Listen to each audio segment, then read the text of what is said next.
आज से हम शुरू कर रहे हैं दुनिया की सबसे मशहूर finance book rich dad poor dad. इस बुक के लेखक हैं अर्थमूर्ति रॉबर्ट टी कियोसाकी। अगर आप जानना चाहते हैं कम कमाई में भी अमीर कैसे बने, पैसे को अपने लिए काम कैसे कराएं, तो ये सीरीज आपके लिए है। आज हम शुरू करेंगे एपिसोड 1, जहां समझेंगे रिच डैड और पुअर डैड की सोच में फर्क। रिच डैड और पुअर डैड की सोच। इस किताब में दो तरह की सोच के बारे में बताया गया है, रिच डैड और पुअर डैड। पुअर डैड का मानना था कि जिंदगी में सफल होने के लिए अच्छी पढ़ाई करो और एक सुरक्षित नौकरी ढूंढो। वहीं रिच डैड की सोच अलग थी। वे कहते थे कि सिर्फ नौकरी करने से अमीर नहीं बना जा सकता, बल्कि पैसे को अपने लिए काम करवाना सीखना चाहिए। बुलिस आई एग्जाम्पल। मान लो रमेश और सुरेश दो दोस्त हैं। रमेश पढ़ाई करके नौकरी करता है और जो पैसा कमाता है उसे पूरा खर्च कर देता है। सुरेश भी नौकरी करता है, लेकिन वो हर महीने थोड़े पैसे बचाकर इन्वेस्टमेंट करता है। कुछ साल बाद सुरेश के पास एक्स्ट्रा इनकम बनने लगती है, जबकि रमेश अभी भी सैलरी पर ही निर्भर रहता है। अमीरी का रूल, मनी को काम पर लगाओ। इस किताब का एक महत्वपूर्ण लेसन है कि अमीर लोग पैसे के लिए काम नहीं करते, बल्कि पैसे को अपने लिए काम करवाते हैं। गरीब और मिडिल क्लास लोग अपनी पूरी जिंदगी नौकरी करते रहते हैं, लेकिन अमीर लोग अपने पैसे को ऐसी जगह लगाते हैं जहां से उन्हें बार बार इनकम मिलती रहती है। एग्जाम्पल, मान लो तुम्हारी सैलरी 15,000 रुपए है। अगर तुम पूरा पैसा मोबाइल, कपड़े और खाने में खर्च कर देते हो तो महीने के अंत में कुछ नहीं बचेगा। लेकिन अगर तुम 2,000 रुपए हर महीने सीप या किसी इन्वेस्टमेंट में लगाते हो तो कुछ साल बाद वही पैसा बढ़कर बड़ा अमाउंट बन सकता है। यही तरीका है जिससे पैसा तुम्हारे लिए काम करना शुरू करता है। एसेट और लायबिलिटी का फर्क। इस किताब का सबसे इंपॉर्टेंट कॉन्सेप्ट है एसेट और लायबिलिटी। एसेट वो चीज होती है जो तुम्हारी पॉकेट में पैसा डालती है, जबकि लायबिलिटी वो होती है जो पॉकेट से पैसा निकालती है। बहुत से लोग लायबिलिटी को एसेट समझ लेते हैं और यही उनकी सबसे बड़ी गलती होती है। एग्जाम्पल, मान लो किसी ने 50,000 रुपए से एक नया महंगा मोबाइल खरीद लिया। मोबाइल की वैल्यू हर साल कम होती जाएगी, यानी वो लायबिलिटी है। लेकिन अगर वही 50,000 रुपए किसी म्यूचुअल फंड या छोटे बिजनेस में लगाए जाएं, तो वो फ्यूचर में इनकम दे सकता है, यानी वो एसेट बन जाता है।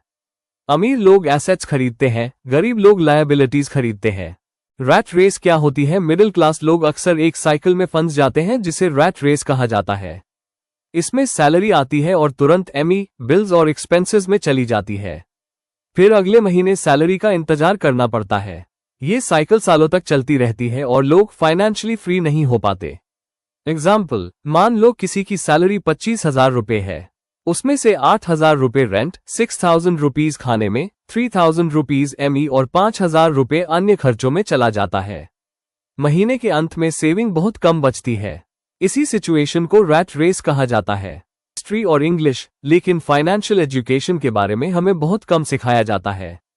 हमें ये तो सिखाया जाता है कि नौकरी कैसे पाई जाए, लेकिन यह नहीं सिखाया जाता कि नौकरी से कमाए गए पैसे को कैसे मैनेज किया जाए। बहुत से लोग अच्छी डिग्री लेकर अच्छी नौकरी भी पा लेते हैं, लेकिन फिर भी फाइनेंशियल स्ट्रेस में रहते हैं, क्योंकि उन्हें सेविंग, बजटिंग और इन्वेस्टमेंट की बेसिक नॉलेज नहीं होती। फाइनेंशियल एजुकेशन हमें ये समझने में मदद करती है कि पैसा सिर्फ खर्च करने की चीज नहीं है, बल्कि यह एक पावरफुल टूल है जिसे सही तरीके से इस्तेमाल करके हम अपने फ्यूचर को सिक्योर बना सकते हैं। जब किसी व्यक्ति को फाइनेंशियल नॉलेज होती है तो वो हर खर्च करने से पहले सोचता है, क्या ये खर्च सच में जरूरी है या सिर्फ मेरी इच्छा है। ये सोच उसे अननेसेसरी एक्सपेंसेस से बचाती है और धीरे धीरे उसकी सेविंग बढ़ने लगती है। बहुत बार ऐसा होता है कि लोग दूसरों को देखकर खर्च करने लगते हैं। जैसे अगर किसी दोस्त ने नया मोबाइल खरीद लिया तो हमें भी वही मोबाइल खरीदने का मन करता है, चाहे उसकी जरूरत हो या नहीं। इसी तरह सोशल मीडिया पर लोगों की लाइफस्टाइल देखकर भी हम अननेसेसरी खर्च करने लगते हैं। फाइनेंशियल एजुकेशन हमें इमोशनल डिसीजंस लेने से बचाती है और प्रैक्टिकल डिसीजंस लेने की आदत डालती है। ये हमें सिखाती है कि हर चमकती चीज जरूरी नहीं होती और हर एक्सपेंसिव चीज यूजफुल नहीं होती। फाइनेंशियल एजुकेशन का एक महत्वपूर्ण हिस्सा ये भी है कि हम अपने इनकम और एक्सपेंसेस का रिकॉर्ड रखें।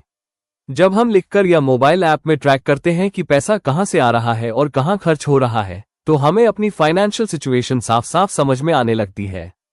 कई बार लोग सोचते हैं कि उनके खर्च ज्यादा नहीं है, लेकिन जब वे रिकॉर्ड बनाते हैं तो उन्हें पता चलता है कि छोटी छोटी जगहों पर बहुत पैसा खर्च हो रहा है, जैसे बार बार बाहर खाना, अननेसेसरी ऑनलाइन शॉपिंग या छोटे छोटे लग्जरी एक्सपेंसेस।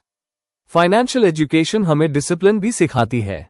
डिसिप्लिन का मतलब है अपनी इनकम का एक हिस्सा रेगुलर सेविंग और इन्वेस्टमेंट में डालना, चाहे इनकम कम ही क्यों ना हो।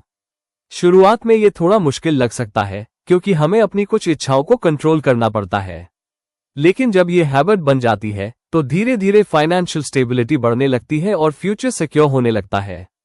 आज के समय में फाइनेंशियल एजुकेशन की जरूरत पहले से ज्यादा बढ़ गई है।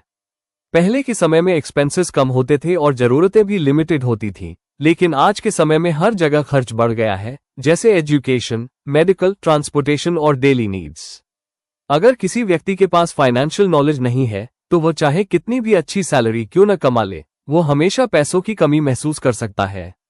वहीं जिस व्यक्ति के पास फाइनेंशियल एजुकेशन होती है वो कम इनकम में भी सही प्लानिंग करके अपने फ्यूचर को सिक्योर बना सकता है। फाइनेंशियल एजुकेशन हमें लॉन्ग टर्म सोचने की आदत भी डालती है। बिना फाइनेंशियल नॉलेज के लोग अक्सर शॉर्ट टर्म हैप्पीनेस के लिए पैसा खर्च कर देते हैं, जैसे अचानक शॉपिंग करना या लग्जरी आइटम्स खरीद लेना।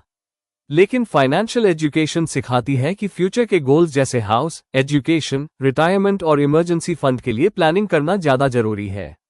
जब कोई व्यक्ति लॉन्ग टर्म प्लानिंग करता है तो वह अपने जीवन में फाइनेंशियल स्ट्रेस को काफी हद तक कम कर सकता है। फाइनेंशियल एजुकेशन का एक और महत्वपूर्ण फायदा यह है कि यह हमें कॉन्फिडेंस देती है। जब हमें पैसों की सही जानकारी होती है तो हम फाइनेंशियल डिसीजंस लेने में डरते नहीं हैं। हमें पता होता है कि कहां इन्वेस्ट करना है, कहां खर्च कम करना है और कैसे सेविंग्स बढ़ानी है।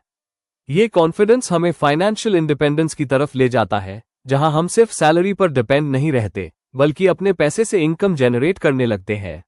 एग्जाम्पल, मान लो राहुल और अजय दो दोस्त हैं और दोनों की मंथली सैलरी 30,000 रुपये है। शुरुआत में दोनों की फाइनेंशियल कंडीशन लगभग एक जैसी होती है। राहुल को फाइनेंशियल एजुकेशन की ज्यादा जानकारी नहीं है, इसलिए वो सैलरी मिलते ही शॉपिंग करने लगता है, नए नए कपड़े खरीदता है, ऑनलाइन ऑफर्स देखकर अननेसेसरी चीजें खरीद लेता है और दोस्तों के साथ बार बार बाहर खाना खाता है।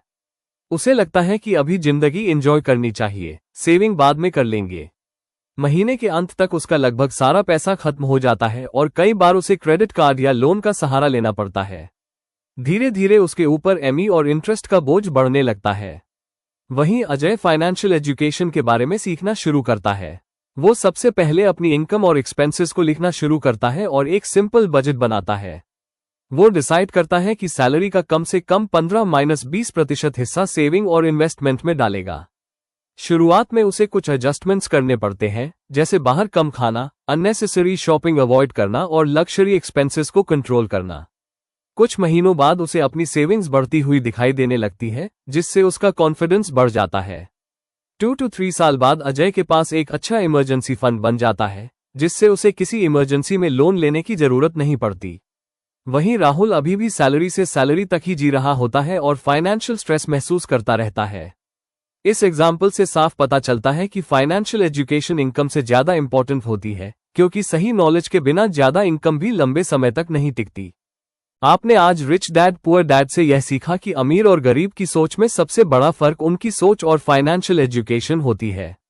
गरीब लोग पैसे के लिए काम करते हैं, जबकि अमीर लोग पैसे को अपने लिए काम करवाते हैं। अगर आप भी अपनी जिंदगी में अमीर बनना चाहते हैं तो आज से ही सेविंग, इन्वेस्टिंग और एसेट्स बनाने की आदत शुरू करें। छोटी शुरुआत ही एक दिन बड़ी सफलता बनती है। याद रखिए, इनकम से ज्यादा इंपॉर्टेंट है फाइनेंशियल नॉलेज और नॉलेज से ही बनती है लॉन्ग टर्म वेल्थ। अगर आपको ये समरी पसंद आई हो तो वीडियो को लाइक करें, चैनल को सब्सक्राइब करें और ऐसे ही आसान पैसों की समझ सीखने के लिए